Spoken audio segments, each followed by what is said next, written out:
Harlan set 2 mugs on your counter. He had brought his own beans in a paper sleeve. He ground them in your kitchen like he lived there. He said the light in this room was perfect for morning strategy. You asked what strategy. He smiled the way he did when he thought you were being modest. He said the kind we have been practicing for years. You looked at him over the rim of the mug. You had not been practicing anything. 3 weeks earlier, the letter arrived.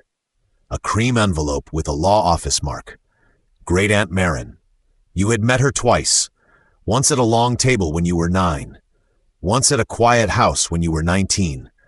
She left you the bulk of what she had. The lawyer gave you 1 flat line and nothing else. After everything, 2.1 million, deposited in 90 days. You sat with that number until it stopped ringing in your ears. You told almost no one. You told Harlan because he asked why you looked pale at brunch. He did not say congratulations. He said finally. As if a train the 2 of you had been waiting for had pulled in on time. You laughed.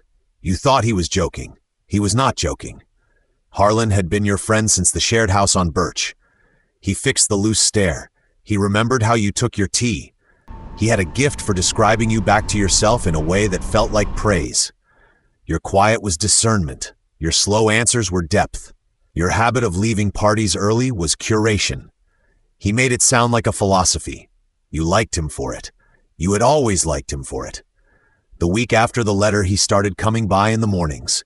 He brought fruit. He wiped down your already clean table. He said the apartment needed 1 real chair for guests who stayed to talk. You said you did not have those guests. He said you would. On Thursday, he stood in your doorway with a canvas tote. Inside it were 3 sample tiles and a strip of linen. He set them on the floor in a careful row. He said the studio needed a palette before it needed a name. You asked what studio. He looked almost sorry for you. He said ours. The one the money makes possible. The one we have been sketching without paper. You told him you had not sketched anything. He tapped his temple. He said some blueprints live here first. That was the first time you heard the phrase. It would not be the last. You were generous with him. You always had been. When his shifts at the garden center ran short, you covered dinners. When his bike light died, you bought the replacement without making a speech. You liked being the steady one. It felt like love without the complicated parts. So when he asked to leave a duffel in your spare room for a few nights, you said of course. A few nights became 10. He arranged his shirts by color. He put a small plant on the sill and named it. He said the room had good bones for a thinking corner. You asked about the garden center. He said he had put in his notice. You set your glass down. You asked why.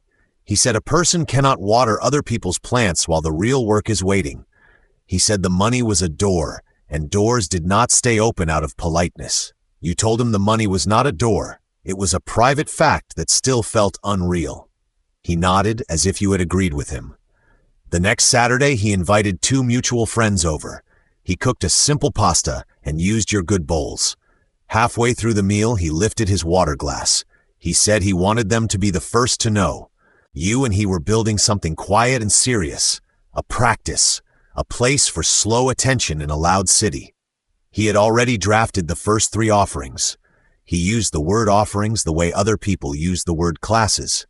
Your friends looked at you. You said it was early. Harlan smiled and said early was the correct temperature for honesty. After they left, you washed the dishes in silence. He dried. He said he hoped you did not mind the toast. You said you minded a little. He put the towel down. He said he understood fear.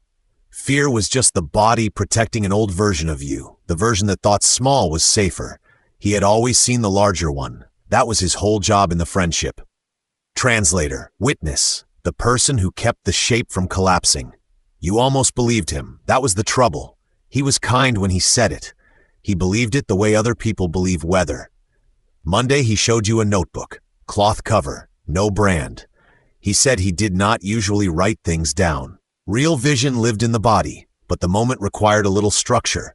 Inside were lists in his neat print, room names, morning sequences, a membership tier he had labeled companion. You asked who the members were. He said they would arrive when the signal was clean. You asked what the signal was. He pointed at you, then at himself, then at the plant on the sill. You told him you still had your job. You liked your job. The work was ordinary and useful, and it did not require a pallet. He said the job was a bridge. Bridges were for crossing. You had heard versions of that sentence before from other mouths. It still landed soft because it came from him.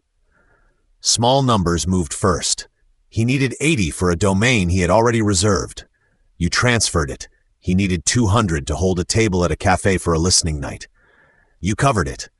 He said he would track everything. He did not track everything. You did not ask him to. You told yourself this was what friends did when one of them got lucky. You were lucky. You could be soft with it. The deposit landed on a gray Tuesday. Your banking app showed the full amount in clean digits. 2.1 million. You sat on the edge of the bed and breathed until your hands warmed up again. Harlan found you there. He did not speak for a full minute. Then he said, "Now we can stop rehearsing." You asked him what he thought you had been rehearsing. He said the life where your name meant a room people entered to become quieter. He had already told the landlord of a small ground floor space on Mercer that you were interested.